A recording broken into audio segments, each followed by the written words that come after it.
बिल्कुल, राष्ट्रपति जैसा पद जो होता है गरिमामय पद है। ये विचारधारा की लड़ाई है, गॉडसे और गांधी के विचारधारा की लड़ाई है। तो क्या माना जाए अगर जेएमएम वोट नहीं करती तो उसकी विचारधारा यूपीए से नहीं मिलती? नहीं, देखिए, ये सही है कि बिल्कुल कुछ पल के लिए तो ऐसा ही लगेगा। सचमुच में आदिवासी के अगर हितैषी हैं तो पहले सरना धर्म कोड जो हम लोगों ने पारित करके भेजा था इस विधानसभा से, उसको पहले स्वीकृति दे देनी चाहिए थी। तब अगर वो आती तो निश्चित रूप से ये लगता कि केंद्र सरकार या भारतीय जनता पार्टी ने आदिवासियों के प्रति संजीदगी दिखाई है। देखिए, हमें लगता है महामहिम की बहुत गरिमामय पद का चुनाव हो रहा है और उसको बहुत हल्के में नहीं लेना चाहिए, उसकी गरिमा का ख्याल रखना चाहिए। निश्चित रूप से वो राष्ट्रपति पद की उम्मीदवार हैं, आई हैं, सभी लोगों से मिलेंगी, अपना सभी लोगों को अपना निर्णय लेने का अधिकार है।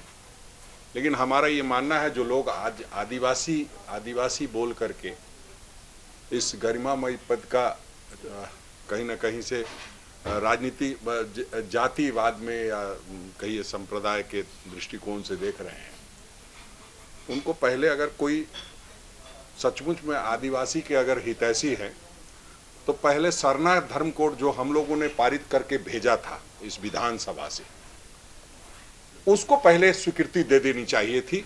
तब अगर वो आती तो निश्चित रूप से ये लगता कि केंद्र सरकार या भारतीय जनता पार्टी ने आदिवासियों के प्रति संजीदगी दिखाई है और जो सरना धर्म कोड की मांग हमेशा से हम लोगों की रही है और जिसको हम लोगों ने पारित करके भेजा है, उसके संदर्भ में कुछ काम हुआ है। सिर्फ राजनीति करने के लिए कि पहली बार ऐसा हो रहा है, पहली बार नहीं हो रहा है। पहले पीए संगमा साहब भी राष्ट्रपति के चुनाव में आए थे।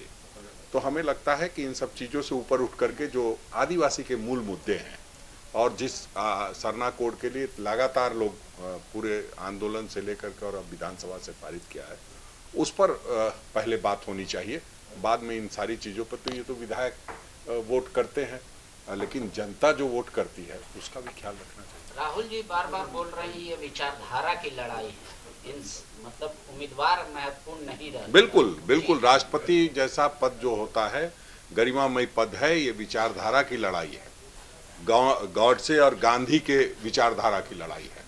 तो इसमें तो हम लोगों को इस पर सोचना ही पड़ेगा और हम लोगों ने विचारधारा के तहत ही एक अपने उम्मीदवार को उतारा है, आदरणीय जसवंत सिन्हा जी को। बहुत जल्द वो भी आपके बीच में होंगे। तो क्या माना जाए अगर जेएमएम वोट नहीं करती तो उसकी विचारधारा यूपीए से नहीं मिलती? नहीं, देखिए, ये सही है कि बिल्कुल कुछ पल के लिए तो ऐसा ही लगेगा। हाँ, ये गठबंधन जो है ये राज्य में हो रहे चुनाव को लेकर के हुआ था और राज्य सरकार उसके तहत राज्य सरकार बनी। ये गठबंधन राष्ट्रपति चुनाव को लेकर के नहीं हुआ था, इसलिए गठबंधन में अपने अपने फैसले लेने के लिए सभी लोग अपना स्वतंत्र हैं। लेकिन मैसेज तो जाता है ना, अगर इस तरह के फैसले होंगे तो बिल्कुल, निश्चित रूप से इस बारे में हमारे मुख्यमंत्री आदरणीय हेमंत सोरेन जी संजीदा हैं और सोच रहे होंगे, तभी इतना विलंब हो रहा है। क्या राजेश ठाकुर जी आशंकित हैं कि जैसे राज्यसभा में रूठने के बाद माने फिर वैसा ही होगा कुछ राष्ट्रपति? नहीं, इसमें रूठने मनाने की कोई बात नहीं है। साफ कहा कि विचारधारा की लड़ाई है जो, और देखिए, इसको गैर झारखंडी या झारखंडी या आदिवासी गैर आदिवासी से जोड़ के नहीं देखा जाना चाहिए, क्योंकि जसवंत सिन्हा जी झारखंड के हैं। अब उसमें कोई बोलेगा कि झारखंड के हैं इसलिए सारा वोट उनको मिलना चाहिए, या कोई बोलेगा कि आदरणीय द्रौपदी मुर्मू जी यहाँ महामहिम रही हैं और आदिवासी हैं इसलिए वोट होना चाहिए। वोट तो विचारधारा पे होगी। हाँ, ये जरूर है कि हम लोग उनका पूरा सम्मान करते हैं, वो हमारी महामहिम रही हैं और आदिवासी समुदाय से आती हैं, ये अच्छी बात है। लेकिन विचारधारा की जब लड़ाई होती है तो ये छोटी मोटी बातें नहीं देखी जाती।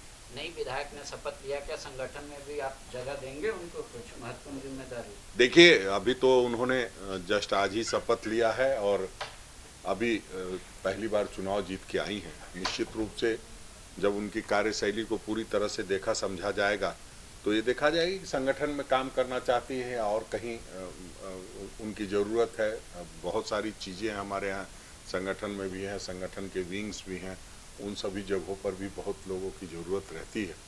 हम समझते हैं, देखते हैं उनके कितनी किस चीज़ में रुचि है। बहुत लोग क्षेत्र को प्रधान मानते हैं और क्षेत्र में लगातार लगे रहते हैं। तो सारी चीज़ों को समझने दीजिए, बहुत जल्द सभी लोगों को जिम्मेदारी मिलने वाली है। एक आखिरी सवाल है मेरा, चूंकि आपका सिंबल पे विधायकों की संख्या बढ़ रही है, तो क्या आप मुख्यमंत्री जी पे दबाव डालेंगे कि 12वां मंत्री का जो पद खाली है उसको भी भर दिया जाए? नहीं, उसके लिए दबाव डालने की जरूरत नहीं है, सहमति बनाने की जरूरत है। हम समझते हैं कि सहमति बनेगी तब ये सारी चीज़ें देखी जाएंगी, लेकिन पहले भी विधायक हमारे तो वैसे 18 ही हैं, और जिस तरह से अगर देखेंगे तो जिस तरह से भारतीय जनता पार्टी ने अवैध रूप से बाबूलाल मरांडी जी को वो बनाया हुआ है, या अवैध रूप से इन लोगों ने पहले भी जेवीएम के कई लोगों को, जब बाबूलाल जी जेवीएम के सर्वे सर्वा होते थे तो उस टाइम मंत्री बनाया गया था बगैर, तो उस पर हम लोग विचार करेंगे।